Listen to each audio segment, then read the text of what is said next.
Diamond chains, futuristic goggles, a jersey worth over $1 million?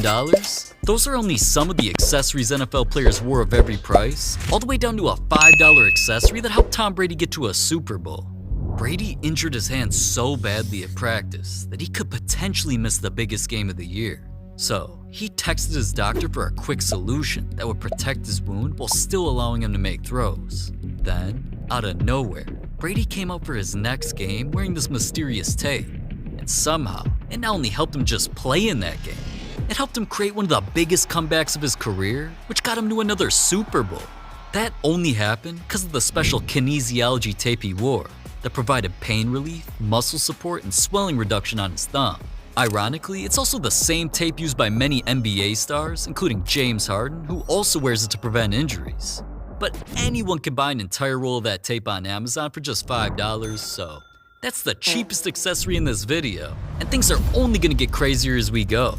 There's a more expensive mouth accessory that 2 other NFL players wore, and the first is something I thought only babies use.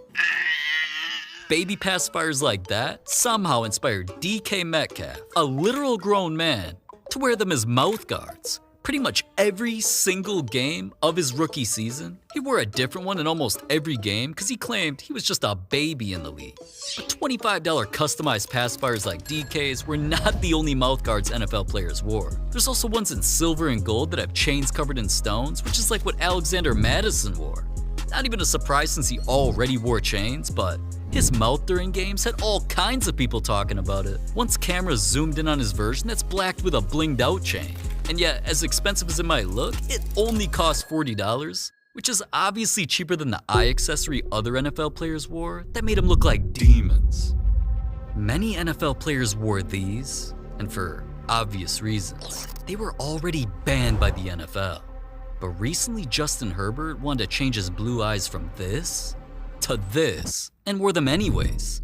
Fans were absolutely terrified that Justin was trying Nike Max Sight contact lenses to protect his eyes from the sun, as well as give him clearer vision. And doing that while looking like a demon obviously got him questioned. Were you wearing contact lenses out there? I was. They're like sunglass contacts. For anybody else? Probably a few people, yeah. Well, all right.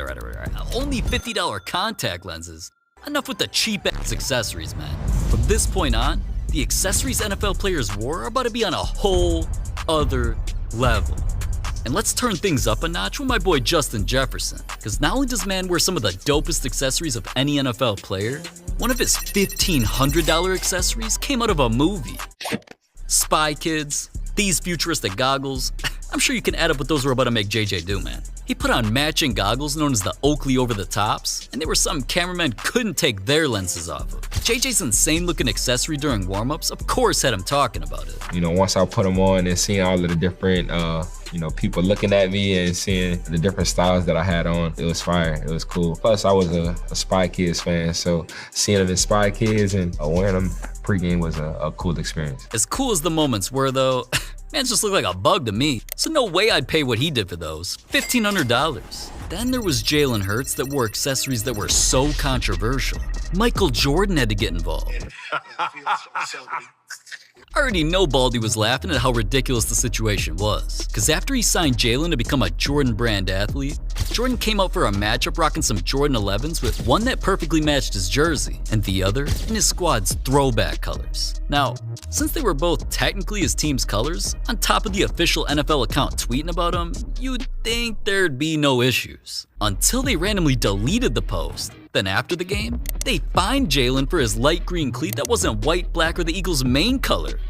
Ridiculous, I know, but since Jalen is one of Jordan's biggest NFL partners, and MJ knows a thing or two about banned footwear, the GOAT himself said, "We're paying the fine, you can't ban greatness," and paid the $5,000 fine. But a cheap little 5 bans is the opposite of what happened to Antonio Brown, because what he did with his accessory didn't just become worth triple that, it got him kicked out of the NFL. When his team came up for a game rocking white Nike gloves to match their jerseys, of course so did AB. But even though he used his gloves to help him catch passes earlier in the game, out of nowhere, AB started ripping off his entire uniform and throwing accessories into the crowd, including one of his gloves. Man's crashed out. And doing that on top of leaving mid-game was something people couldn't stop talking about. We about to play the Jets, and this week I'm really hurt. So I'm taking pictures to the coach, Coach, man, are we gonna win the Super Bowl, man? I think I need to just take these last 2 weeks, at least recover up so I could give you my best when we, to the time that I mean the most, and we here to win the Super Bowl. So the coach hey man, we ain't resting. But as a player, if you f***ed up and your team around you supporting you, you might suck it up for the team. Oh yeah, you gonna suck it up for the. But regardless of why he said he went crazy, the situation immediately got him kicked off his team and the league, which made his accessory valuable. A fan who caught the glove ended up auctioning it off for some cash, with bids starting at AB's jersey number and price, just $81, and it eventually built up then sold for over $16,000. Now, buying another man's glove for any price is disgusting. But Lamar Jackson's more expensive accessory isn't just covered in diamonds. It made a reporter look like an idiot. Because everyone, including reporters, always saw Lamar wearing his diamond grill, dancing while making plays, celebrating wins, and he had it in almost every time he was on the field. Till one day, his diamonds became something a reporter had to ask something stupid about. Are they real? That's what she... Are they real? They're real. Oh my, and wait a minute. That reporter is a former player who knows exactly how good NFL money is. That's why people question why he even asked that and kept clowning him for thinking the grills were fake. I mean, there's no way mans didn't see that Lamar got his own GQ video about jewelry where he showed off plenty of real diamonds, including his grills that cost him $30,000. Crazy, but I could see Lamar wearing those. I never, ever thought I'd see Taylor Swift make Travis Kelce's accessory worth even more.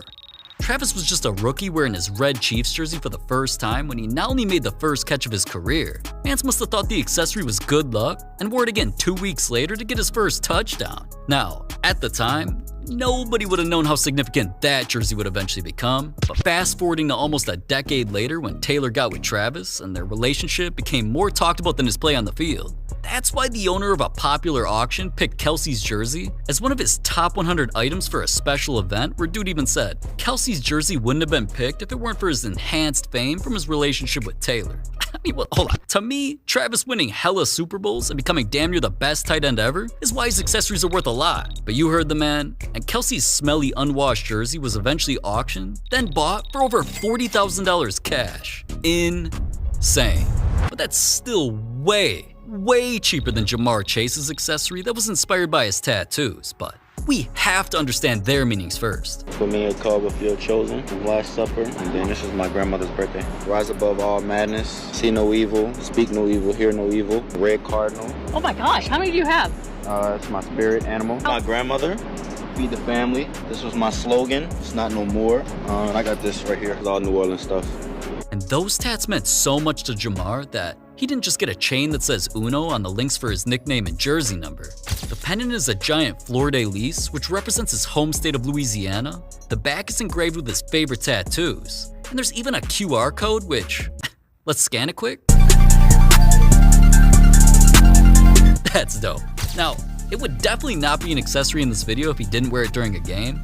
So after catching a Hail Mary for a touchdown, his boy put the chain on his neck that cost 150 grand. But speaking of jewelry, two of Odell Beckham Jr.'s accessories aren't just worth over 3 times as much, they helped him set records. The first of the records came after Odell got a shoe designer to spend 100 hours making cleats that had Rams colors over python skin. They also got Odell's logo on the tongue, and the Nike swoosh is made of over 1,500 diamonds. So, of course he wore them while warming up for the biggest game of his life at the Super Bowl, because Odell had on the most expensive cleats in not just the NFL, but sports history. They cost over $200K. But a record for the most expensive cleats isn't like when he set another record with a more expensive accessory designed like a supercar.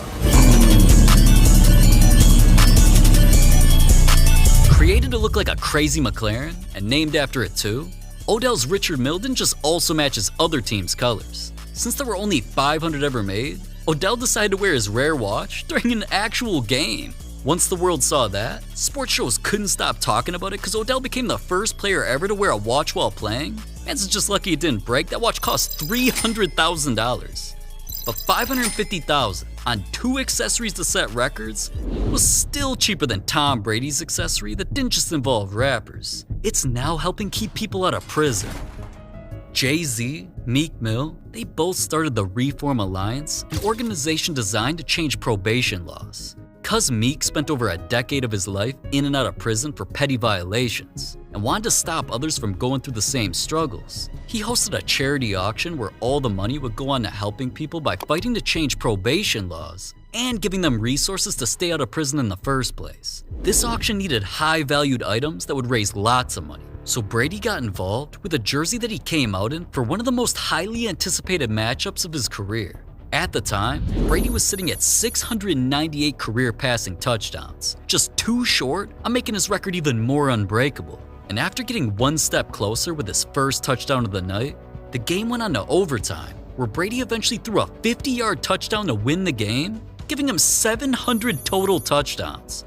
Doing that made Brady the only player to accomplish it, so his jersey became historic. It was never washed, got sent to the Rappers auction, and here's where hundreds of celebrities showed up to bid on items, including Brady's game-worn jersey that eventually sold for $1.2 million. I'm happy with my signed LeBron jersey that cost me $1,000, but neither of those are expensive as other players' jerseys in this video. There's jerseys worth millions of dollars for all different reasons, and yet I'm giving you the intel for free, so don't do me bogus, man. Just click this so I can one day afford more jerseys of my own, you know? I'll see you there.